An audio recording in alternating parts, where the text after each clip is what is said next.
Bueno, quedamos en cesión de interés social, artículo 301. La cesión de interés social se tendrá como una reforma del contrato social, aunque se haga a favor de otro socio, pero el cedente no quedará librado de su responsabilidad por las obligaciones sociales anteriores, sino transcurrido un año desde la fecha de la inscripción de la cesión.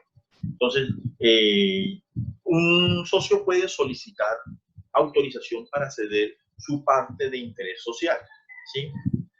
Si la sociedad no lo autoriza, pues tendrá que cederlo de manera forzosa, ¿sí? Y esto pues, podría acarrear algunos inconvenientes, algunos problemas, ¿sí? Pero si lo autoriza, podrá hacerlo. Sin embargo, es clara la norma. Dice que a pesar de que se haga esta cesión, la sociedad, es decir, el cedente, no queda librado de la sociedad hasta luego de un año después de que se haga esta inscripción.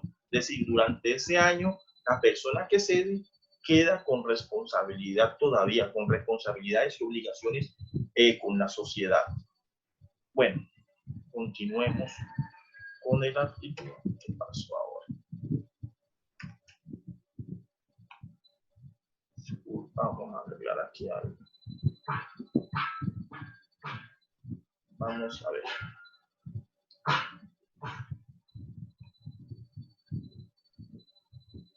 Bueno, estábamos en cuál página.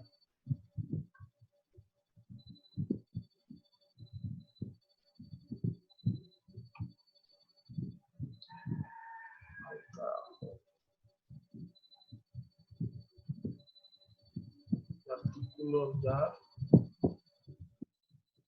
Bueno, estamos aquí en el 303. Vamos a hablar ya como tal, como es la formación de la razón social. Entonces, la razón social se formará con el nombre, la razón social es el nombre, obviamente. La razón social se formará con el nombre completo o el solo apellido de alguno o alguno de los socios, seguido de las expresiones y compañía, hermanos e hijos u otras análogas, si no se incluyen los nombres completos o apellidos de todos los socios. No podrá incluirse el nombre de un extraño en la razón social. Quien lo tolere será responsable a favor de las personas que hubieren contratado con la sociedad.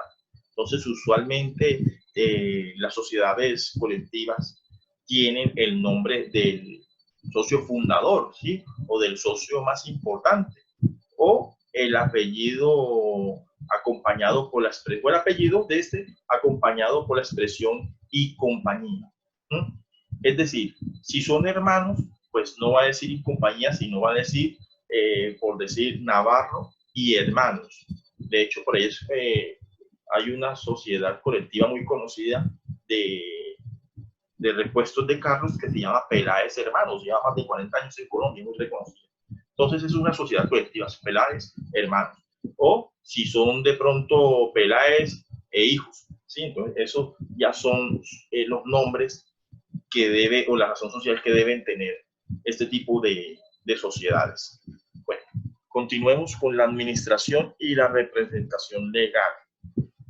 Bueno, la administración de la sociedad colectiva corresponderá a todos y a cada uno de los socios, quienes podrán delegarla en sus consocios o en extraños, caso en los cuales los delegantes quedarán inhibidos para la gestión de los negocios sociales. Los delegados tendrán las mismas facultades conferidas a los socios administradores por ley o por los estatutos, salvo las limitaciones que expresamente se impongan. Bueno, si alguno de los socios, por decir, tiene otras ocupaciones, puede delegar la administración a otros socios, ¿sí? Entonces, primero hay que entender que todos los socios son los administradores, ¿sí? Todos los socios son los representantes legales, ¿sí? Entonces, pero cualquiera puede delegar esta administración a otro socio o incluso a un extraño. Pero recuerden que también se necesita la autorización de todos los socios, esa autorización de la que hablamos en el artículo 296. Y ya pues la persona que delega, es decir, el delegante, queda inhibido de la gestión de negocios, es decir, queda sin poder hacer gestiones en la sociedad, ¿sí? Y los delegados tienen las mismas facultades conferidas al socio administrador, a no ser que se limiten esas facultades de manera expresa. Es decir, en la misma autorización se establezca cuáles son sus facultades y si no se hace, pues se entiende que se le dan todas las facultades que tiene el socio. Bueno, continuemos con el artículo 314 que nos habla sobre el derecho de inspección de los socios en la sociedad colectiva.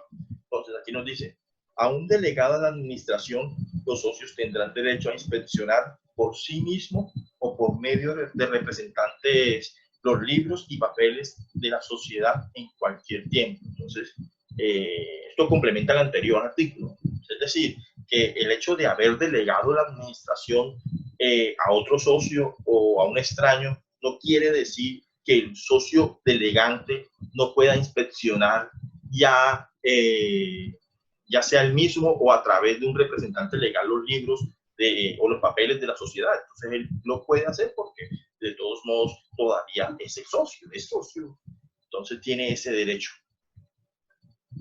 Sigamos con el artículo 317 que nos habla del derecho de veto, responsabilidad por acciones en contrario. Bueno, de veto, no de voto, el derecho de veto.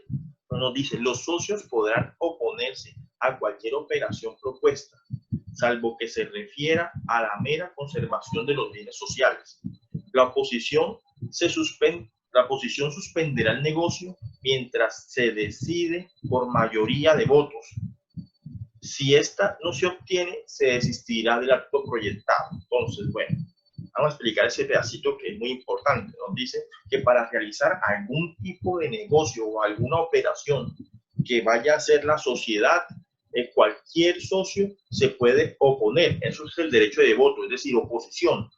Y mientras está esa oposición, pues se suspende el negocio o el contrato que se iba a hacer hasta que se decida a través de votación. No hemos hablado sobre esto de la votación, pero es importante.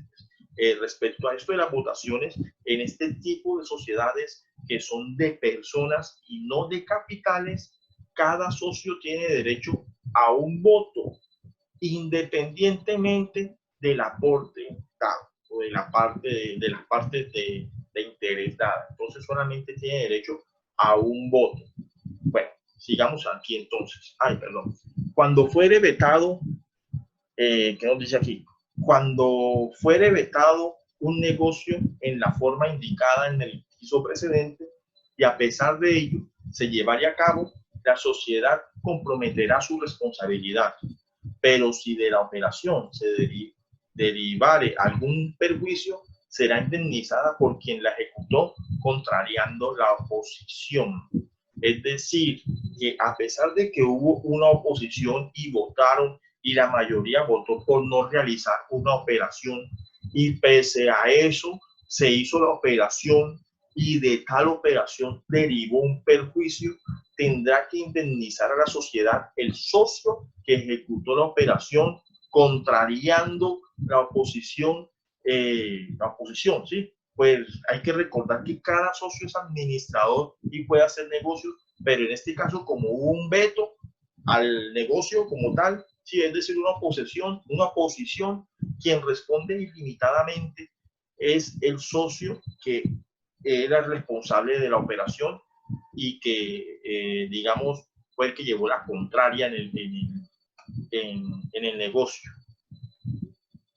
Bueno, artículo 318 nos habla sobre las obligaciones del administrador de rendir cuentas en la sociedad colectiva. Los administradores, sean socios o extraños, al fin de cada ejercicio social, dará cuenta de su gestión a la Junta de Socios e informarán sobre la situación financiera y contable de la sociedad. Además, rendirá a la misma Junta cuentas comprobadas de su gestión cuando ésta la solicite y en todo caso al separarse del cargo.